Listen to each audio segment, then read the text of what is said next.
Mitoetra any kosa ny hetsika fanohanana sy fanehoana firaisan-kina amin'ireo traboina any atsimo nisy indrindra raha moa ny hetsika mifandraika amin'izay izay nikarakarain'ny fikambanan'ny mpianatra eny amin'ny anjerimanontolo tamin'ity androany ity teny an-toerana rotsy rakotiny iray ny sy Stefana Zafimanjimby.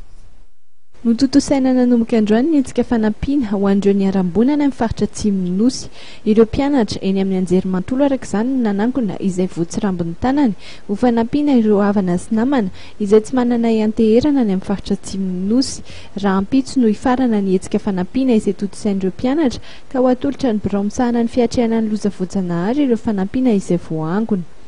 Araka ny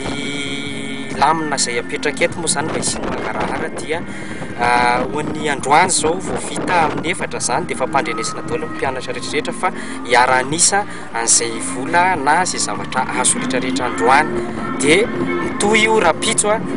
manomboka amin'ny valo ka hatramin'ny efatra hariva vao vita le amin'ny efatra dia miara-manisa an'le izy dia rehefa avy eo miara-manatitra ny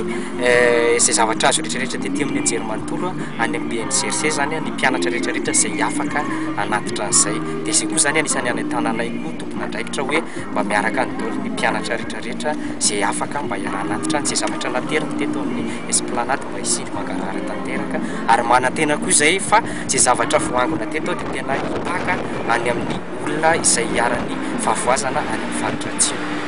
Manomboka amin'ny 7 ora maraina ka hatramin'ny 4 ora hariva tsy ankiato no andraisan'ireo fikambanan'ny mpianatra ny fanampiana avy amin'ireo mpianatra izay mandrato ny fianarana eny amin'ny anjerimanontolo.